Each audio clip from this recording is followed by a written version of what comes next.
다 함께 성경 봉독하겠습니다. 로마서 5장 12절로 21절 말씀입니다. 그러므로 한 사람으로 말미암아 죄가 세상에 들어오고 죄로 말미암아 사망이 들어왔나니 이와 같이 모든 사람이 죄를 지었으므로 사망이 모든 사람에게 이르렀느니라. 죄가 율법 있기 전에도 세상에 있었으나 율법이 없었을 때에는 죄를 죄로 여기지 아니하였느니라. 그러나 아담으로부터 모세까지 아담의 범죄와 같은 죄를 짓지 아니한 자들까지도 사망이 왕노릇하였나니 아담은 오실자의 모형이라. 그러나 이 은사는 그 범죄와 같지 아니하니 곧 한 사람의 범죄를 인하여 많은 사람이 죽었은즉 더욱 하나님의 은혜와 또한 한 사람 예수 그리스도의 은혜로 말미암은 선물은 많은 사람에게 넘쳤느니라. 또 이 선물은 범죄한 한 사람으로 말미암은 것과 같지 아니하니 심판은 한 사람으로 말미암아 정죄에 이르렀으나 은사는 많은 범죄로 말미암아 의롭다 하심의 이름이니라. 한 사람의 범죄로 말미암아 사망이 그 한 사람을 통하여 왕노릇하였은즉 더욱 은혜와 의의 선물을 넘치게 받는 자들은 한 분 예수 그리스도를 통하여 생명 안에서 왕노릇하리로다. 그런즉 한 범죄로 많은 사람이 정죄에 이른 것 같이 한 의로운 행위로 말미암아 많은 사람이 의롭다 하심을 받아 생명에 이르렀느니라. 한 사람이 순종하지 아니함으로 많은 사람이 죄인 된 것 같이 한 사람이 순종하심으로 많은 사람이 의인이 되리라. 율법이 들어온 것은 범죄를 더하게 하려 함이라. 그러나 죄가 더한 곳에 은혜가 더욱 넘쳤나니 이는 죄가 사망 안에서 왕노릇한 것 같이 은혜도 또한 의로 말미암아 왕노릇하여 우리 주 예수 그리스도로 말미암아 영생에 이르게 하려 함이라. 아멘. 로마서 강의 19번째 시간입니다. 지난번에 이어서 오늘은 로마서 5장 마지막 부분에 대해서 함께 공부를 해보겠습니다. 로마서 전체를 볼 때 로마서 5장은 중요한 부분입니다. 1절부터 11절은 로마서 4장까지의 요약이며 결론이라 할 수 있고 오늘 본문은 6장에서 8장까지 전개될 논지에서 뼈대가 되는 역할을 하는 부분입니다. 오늘 본문의 내용은 간단하게 보입니다. 하지만 사실은 속 시원하게 이해하기는 어려운 부분입니다. 로마서 중에서도 어려운 부분이라 할 수 있습니다. 성령께서 우리에게 가르쳐 주시기를 바라는 마음으로 오늘 본문을 한번 살펴보도록 하겠습니다. 로마서 5장 12절입니다. 그러므로 한 사람으로 말미암아 죄가 세상에 들어오고 죄로 말미암아 사망이 들어왔나니 이와 같이 모든 사람이 죄를 지었으므로 사망이 모든 사람에게 이르렀느니라. 여기서 말하는 한 사람은 누구입니까? 14절에 나오는 아담입니다. 아담 한 사람 때문에 죄가 세상에 들어옵니다. 그 죄를 따라 같이 들어온 것이 바로 사망입니다. 창세기 3장에는 아담이 범죄하는 장면이 잘 나와 있습니다. 여기서 우리는 궁금한 점이 생길 수 있습니다. 특별히 이와 같이라는 단어에서 궁금점이 생깁니다. 얼굴도 한번 본 적이 없는 아담 때문에 우리가 죄를 지었고 사망이 우리에게 임했다고 합니다. 내가 태어나기도 전에 있었던 아담이 저지른 죄가 어떻게 나의 죄가 되는가 하는 의문입니다. 이것은 쉽게 받아들이기 어려운 논리라 할 수 있습니다. 이것을 명쾌하게 설명하는 데는 분명 한계가 있습니다. 하지만 최대한 쉽게 설명해 보겠습니다. 월드컵에서 한국 축구 대표팀 중 한 선수가 치명적인 반칙을 범해 퇴장을 당했습니다. 혹은 결정적인 실수를 해서 연거푸 실점을 하게 되었습니다. 그러면 한국팀 전체가 패배하게 됩니다. 한 사람의 행동이었지만 원하든 원하지 않든 그 결과가 모든 팀원에게 영향을 미치게 된 것입니다. 아담의 범죄도 이와 유사합니다. 또 다른 예를 들어 보겠습니다. 맑고 깨끗하기로 소문난 강이 있었습니다. 그런데 그 강 상류에 공장들이 생기면서 폐수를 쏟아내기 시작했습니다. 공장 폐수로 강 상류가 오염되기 시작하자 차츰 강 하류까지 다 오염되어 맑고 깨끗한 강물은 사라지고 말았습니다. 마찬가지로 최초의 인류인 아담이 범죄했을 때 아담의 후손인 모든 인류는 죄의 영향 아래 들어가게 되었습니다. 그의 범죄로 말미암아 사망이라는 결과가 전 인류에 전가된 것입니다. 이것을 신학적인 용어로 원죄라고 합니다.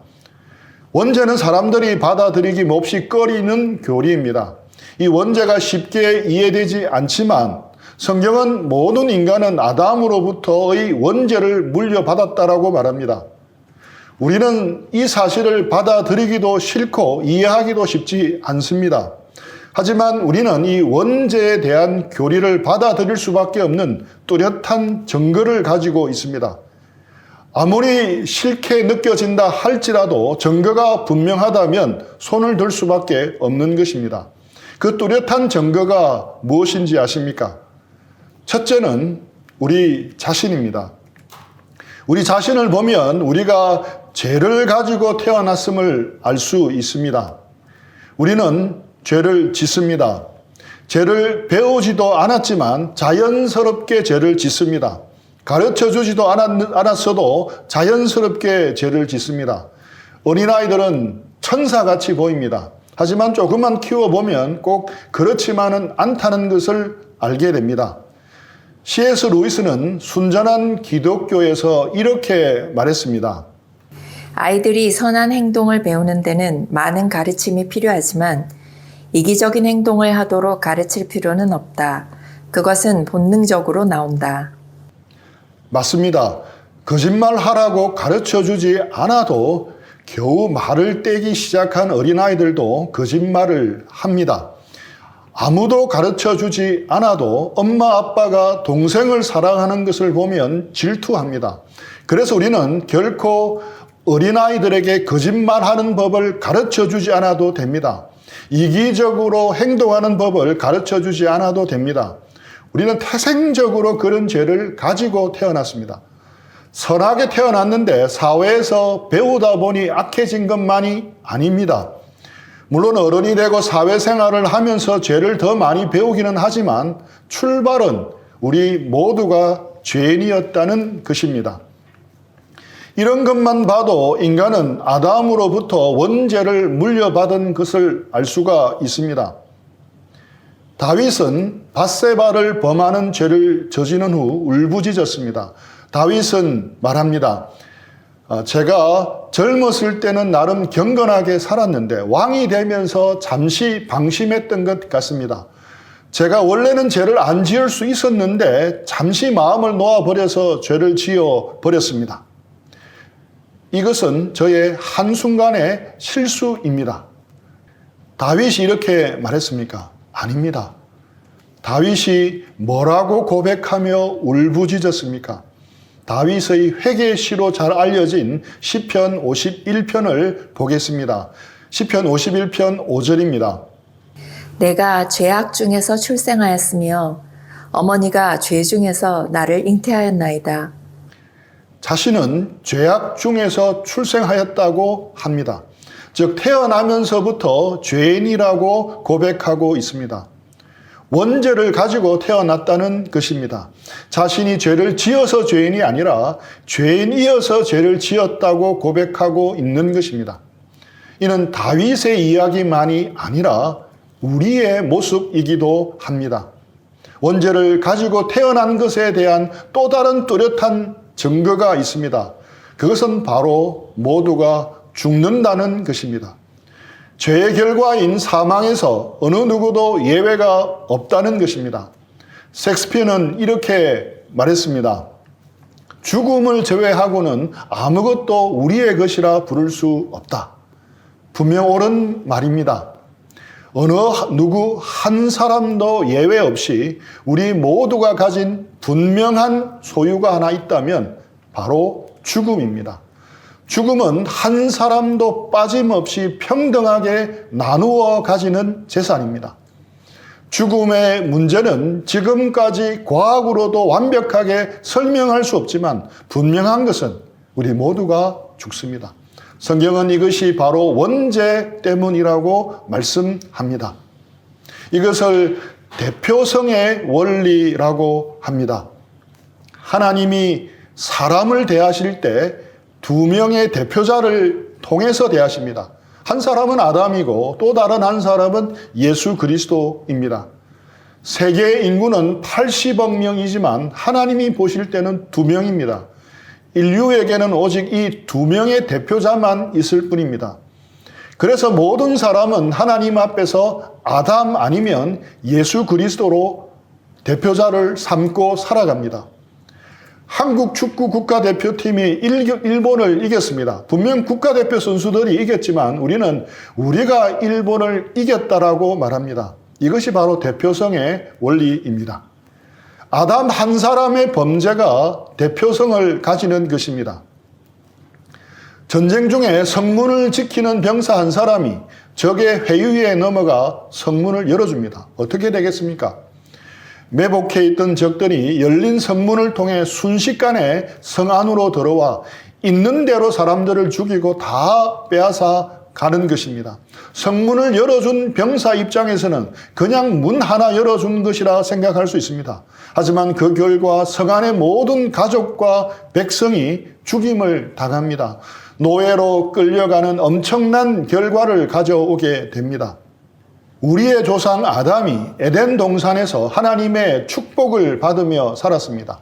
그런데 죄의 유혹에 넘어가 하나님의 명령에 불순종하고 죄에게 문을 열어 주었습니다.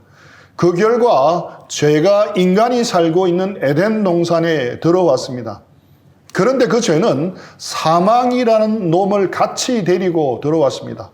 마치 적군이 들어와서 약탈하고 죽인 것처럼 죄가 들어오자 죄로 말미암아 사망이 들어온 것입니다. 원래 에덴 동산에는 사망, 죽음이라는 것이 없었습니다. 죄가 에덴 동산에 들어오게 되면서 사망도 들어왔습니다. 그 죄와 사망의 세력이 모든 것을 끌고 가서 인간을 자신들의 노예로 만든 것입니다. 그 다음 알아야 할 원리는 정가성의 원리입니다. 로마서 5장 12절 말씀입니다. 그러므로 한 사람으로 말미암아 죄가 세상에 들어오고 죄로 말미암아 사망이 들어왔나니 이와 같이 모든 사람이 죄를 지었으므로 사망이 모든 사람에게 이르렀느니라. 우리가 보통 책임을 전가한다라는 말을 쓰지 않습니까? 전가성의 원리는 아담의 죄와 책임이 모든 인류에게 전가되었다는 것입니다. 모든 사람은 한 사람 아담의 죄를 전가받았습니다. 그리고 그 죄에 대한 형벌로 다 죽게 된 것입니다. 이 죽음은 아담의 죄로부터 온 것인데 이것이 모든 사람에게 전가된 것입니다. 그 다음 구절인 13절은 로마서 7장에서 자세히 다루게 될 것이기에 오늘은 그냥 넘어가겠습니다. 로마서 5장 14절입니다. 그러나 아담으로부터 모세까지 아담의 범죄와 같은 죄를 짓지 아니한 자들까지도 사망이 왕노릇하였나니 아담은 오실자의 모형이라. 그래서 우리가 아담만 바라보고 있노라면 절망뿐입니다. 하지만 반전이 있습니다. 하나님을 바라볼 때 반전이 있습니다. 죄와 사망에게 종노릇하던 우리에게 놀라운 반전의 소식이 찾아왔습니다. 바로 하나님이 구원의 길을 베푸시기로 결정하신 것입니다. 하나님은 똑같은 원리로 구원을 계획하셨습니다. 아담 한 사람으로 말미암아 모든 사람이 죄인이 된 것과 똑같은 원리로 구원을 계획하신 것입니다. 좀 전에 말한 대표성과 정가성의 원리입니다. 하나님은 사람을 보실 때 대표자 두 사람으로 보신다고 했습니다. 인류의 대표인 예수 그리스도는 둘째 아담이라 할 수 있습니다. 그분은 인류의 죄를 대신해서 대표로 십자가에 죽으신 것입니다. 바로 대표성의 원리입니다. 그리고 예수님 앞으로 나와서 믿고 영접하는 자에게는 예수님의 의가 값없이 전달됩니다. 하나님이 그를 의롭다 하시는 것입니다. 이것이 바로 전가성의 원리입니다. 그래서 아담은 오실자의 모형이라 한 것입니다. 아담과 온 인류에게 대표성과 전가성의 원리가 적용되었습니다. 마찬가지로 둘째 아담이신 예수님과 온 인류에게 동일하게 대표성과 전가성의 원리가 적용된 것입니다. 이것이 바로 우리가 받은 구원입니다. 아담의 범죄와 예수 그리스도의 구원은 둘 다 동일한 대표성과 전가성의 원리입니다. 하지만 결코 동일하지 않습니다. 그 내용과 레벨은 하늘과 땅 차이입니다. 로마서 5장 15절에서 17절, 20절로 21절입니다. 그러나 이 은사는 그 범죄와 같지 아니하니 곧 한 사람의 범죄를 인하여 많은 사람이 죽었은즉 더욱 하나님의 은혜와 또한 한 사람 예수 그리스도의 은혜로 말미암은 선물은 많은 사람에게 넘쳤느니라. 또 이 선물은 범죄한 한 사람으로 말미암은 것과 같지 아니하니 심판은 한 사람으로 말미암아 정죄에 이르렀으나 은사는 많은 범죄로 말미암아 의롭다 하심의 이름이니라. 한 사람의 범죄로 말미암아 사망이 그 한 사람을 통하여 왕노릇하였은즉 더욱 은혜와 의의 선물을 넘치게 받는 자들은 한 분 예수 그리스도를 통하여 생명 안에서 왕노릇하리로다. 율법이 들어온 것은 범죄를 더하게 하려 함이라. 그러나 죄가 더한 곳에 은혜가 더욱 넘쳤나니 이는 죄가 사망 안에서 왕노릇한 것 같이 은혜도 또한 의로 말미암아 왕노릇하여 우리 주 예수 그리스도로 말미암아 영생에 이르게 하려 함이라. 은혜, 은사, 은혜의 선물 다 같은 개념의 단어인데 총 10번이나 나옵니다. 더욱이라는 단어가 3번 반복됩니다. 넘친이라는 단어도 3번 반복됩니다. 같지 아니한이라는 단어는 2번 반복됩니다. 바울은 복음을 설명하기 위해 모형에 해당하는 아담의 예와 예수님의 예를 비교하고 있습니다. 비록 이해하기 쉽도록 비교 설명하지만 결코 비교할 수 있는 레벨이 아니라는 것입니다. 하늘과 땅 같은 차이여서 결코 비교할 수 없다는 것입니다. 성경에서 반복하면 강조하기 위해서라고 말씀을 드렸습니다. 사도 바울은 강조하기 위해서 계속 반복적으로 말하고 있습니다. 은혜를 반복합니다. 은혜, 은사, 선물은 모두 같은 말, 다른 표현입니다. 은혜, 은사, 선물을 10번이나 반복하고 있습니다. 그리고 더욱 같지 아니하니 넘치는이라는 단어를 반복하고 있는 것입니다. 아담이 가진 죄의 영향력과는 비교조차 할 수 없을 만큼 예수님이 주신 은혜를 드러내고 싶어 하는 것입니다. 동일한 모형이라 설명하기 위해서 어쩔 수 없이 비교해야 하지만 예수님 안에 있는 은혜는 어나더 레벨이라는 것입니다. 월등하게 크고 넘친다는 것을 강조하고 있습니다. 그래서 복음인 것입니다. 기쁜 소식, 복된 소식인 것입니다.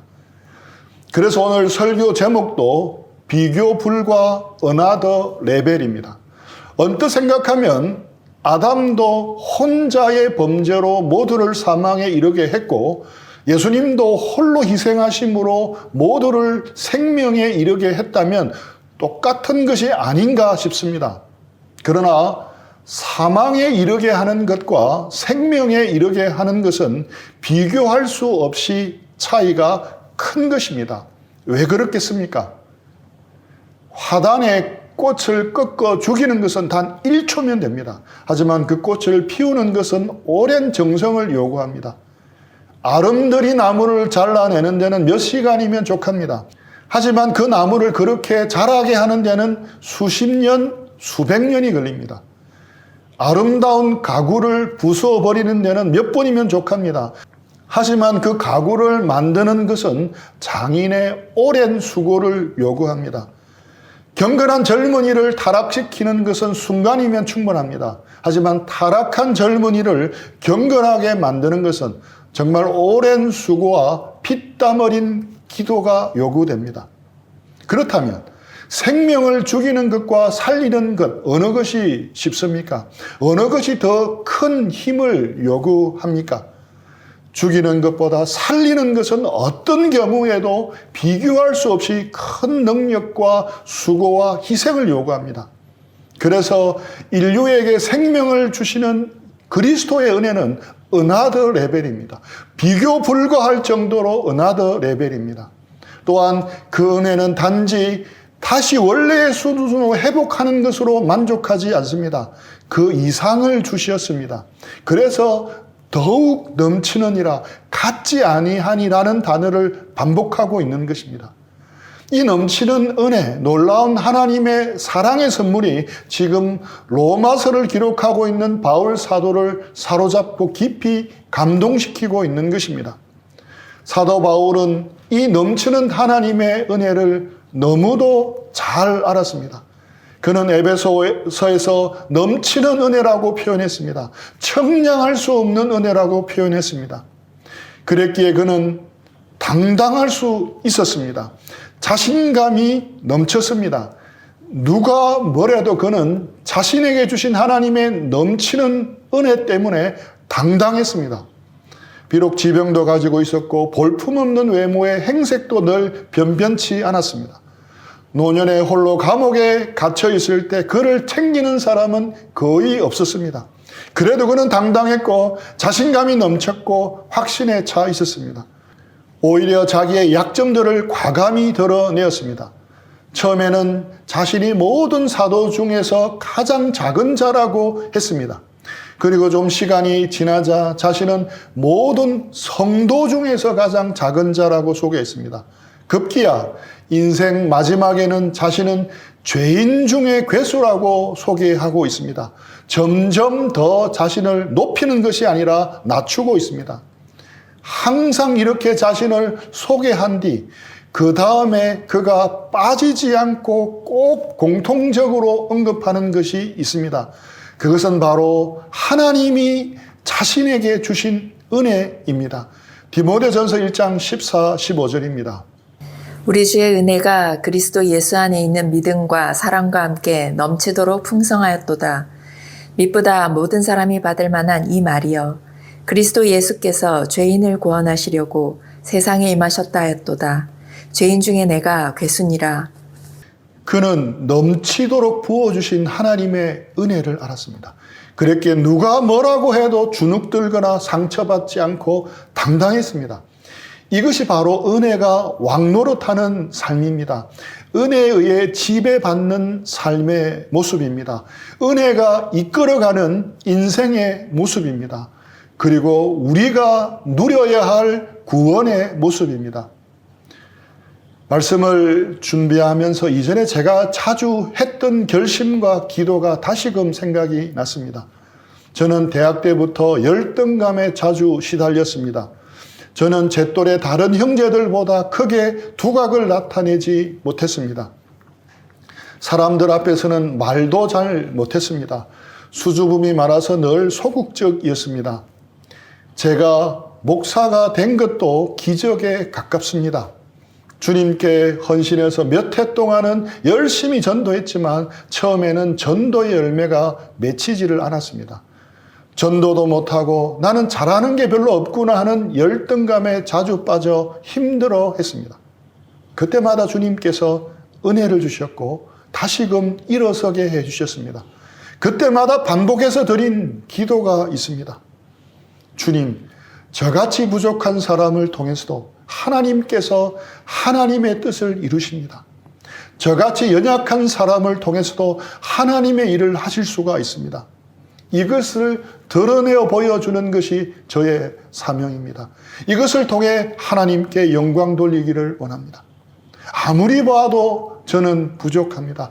아무리 보아도 제 자신에게서는 이유와 원인을 찾을 수가 없습니다. 부족한 적에 그동안 베풀어 주신 은혜를 좀 더 똑똑하고 유능하고 재능 있는 사람에게 주셨다면 그들이 훨씬 더 효과적으로 주님을 섬겼을 것이 분명합니다. 하지만 비효율적이게도 하나님은 저같이 부족한 사람을 택해 주셔서 주의 일을 하게 하셨습니다.